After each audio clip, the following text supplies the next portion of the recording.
lagi ke channel YouTube saya, Dr. Indah Anwar, spesialis kebidanan dan penyakit kandungan. Saya berpraktek di Moru IVF Jakarta, Menteng.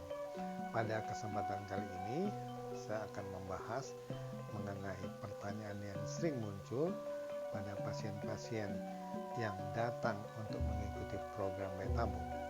Pada dasarnya, pada suatu program bayi tabung, maka kita memerlukan sel telur dari istri yang cukup banyak, artinya sekitar 10-15. Secara alami sebenarnya walaupun sel telur di dalam indung telur dari seorang wanita atau seorang istri masih banyak, tapi normalnya hanya akan tumbuh satu sel telur yang menjadi matang dan kemudian berovulasi pada masa subur sehingga bisa terjadi kehamilan. Tetapi pada program bayi tabung kita memerlukan banyak sel telur untuk bisa mendapatkan paling tidak satu embrio yang normal atau euploid embrio. Oleh karena itu, pada program bayi tabung harus dilakukan perangsangan pada ovarium dengan obat-obat hormon yang umumnya berupa suntik supaya sel telur yang ada di indung telur, terutama pada waktu haid, sel telur yang dibuang pada waktu haid bisa kita memanfaatkan semaksimal mungkin. Dengan mendapatkan banyak sel telur, kita tentu berharap akan bisa mendapatkan banyak embrio, sehingga peluang untuk mendapatkan satu embrio normal tentu akan lebih besar, dengan sendirinya peluang hamil akan juga lebih besar. Kita tahu bahwa faktor yang sangat menentukan dalam terjadinya kehamilan dalam suatu program bayi tabung, di samping usia dari istri, artinya makin tua usia, tentu peluang hamil secara alami memang akan menurun. Dan yang kedua adalah jumlah sel telur yang bisa kita manfaatkan dalam suatu program bayi tabung. Makin banyak tentu tadi makin besar peluangnya untuk hamil.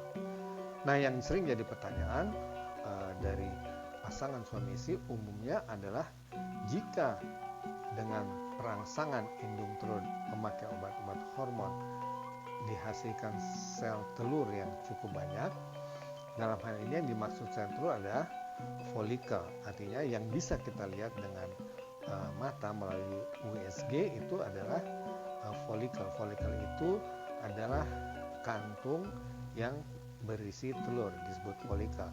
Nah, di dalam folikel ini mestinya akan tumbuh sel telur. Tetapi karena sel telur itu besarnya hanya 120 mikron, sehingga tidak bisa kita lihat dengan mata atau dengan bantuan USG. Jadi untuk mengukur atau menduga apakah sel telurnya sudah matang atau belum, yang kita pakai adalah ukuran folikelnya. Kalau folikelnya udah sekitar 17 atau 18, rata-rata sel telur di dalamnya sudah matang sehingga bisa dibuahi dengan sel sperma. Sering sel telur yang tumbuh atau folikel yang tumbuh cukup bagus, artinya dengan perangsangan obat-obat hormon, sel telur yang tumbuh atau folikel yang tumbuh cukup banyak.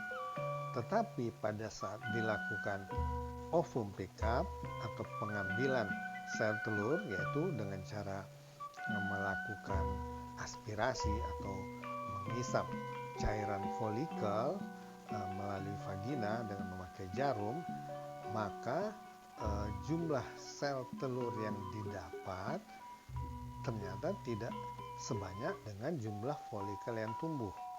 Jadi folikel yang tumbuh banyak, sel telur yang diperoleh sedikit, atau umumnya kita sebut follicle oocyte index tidak sesuai, artinya terlalu sedikit folikel yang kita dapat. Kalau di bawah 50% dianggap sedikit, kalau di atas 50% sel telur yang didapat dari jumlah folikel itu artinya sudah cukup bagus. Kalau sedikit sel telur yang didapat, sering pasien merasa kecewa karena harapannya adalah sel telurnya cukup banyak seperti gambaran folikelnya. Bahkan pada beberapa kasus yang walaupun jarang, folikelnya banyak tapi sama sekali tidak diperoleh sel telur atau oosit yang kita sebut sebagai empty follicle syndrome. Empty follicle syndrome ini bisa karena faktor genetik mungkin, jadi ada masalah dengan fungsi dari indung telurnya, sehingga folikelnya bisa tumbuh tetapi sel telur di dalamnya tidak berkembang atau tidak ada.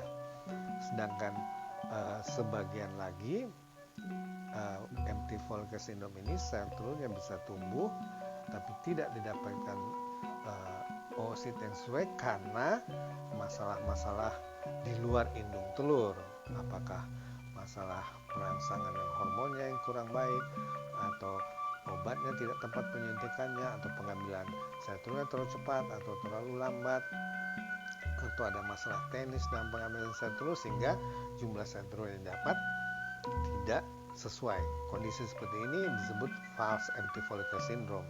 Sedangkan yang diakibatkan oleh faktor indung telurnya sendiri itu kita sebut genuine atau yang true empty follicle syndrome. Hal-hal seperti ini sering menjadi tanda tanya bagi pasien, tetapi memang pada dasarnya jumlah sel telur yang kita peroleh dalam suatu program bayi tabung jarang yang sama dengan jumlah folikel yang tumbuh. Tapi seperti tadi saya kemukakan, kalau jumlah sel telur yang didapat masih di atas 50% dari jumlah folikel yang tumbuh, maka sudah cukup bagus. Tentu tidak semua folikel bisa diambil sel telurnya atau memang tidak ada. Nah, oleh karena itu sel telur bisa lebih sedikit. Pada kasus-kasus seperti ini tentu harus dievaluasi secara menyeluruh faktor-faktor apa yang mungkin bisa dikoreksi sehingga seandainya dilakukan pengulangan proses bayi tabungnya, maka faktor-faktor yang bisa atau beresiko menimbulkan hal seperti ini bisa diatasi dengan lebih baik sehingga kita bisa memperoleh jumlah sel telur yang sesuai dengan jumlah folikel yang tumbuh. Jangan terlalu khawatir bahwa kasus seperti ini, hal seperti ini tidak selalu berulang. Bisa saja hanya situasional pada satu siklus dan kemudian pada siklus berikut akan lebih baik, atau memang ada faktor-faktor yang mengganggu dan kalau dikoreksi tentu akan memperbaiki jumlah sel telur yang kita ambil.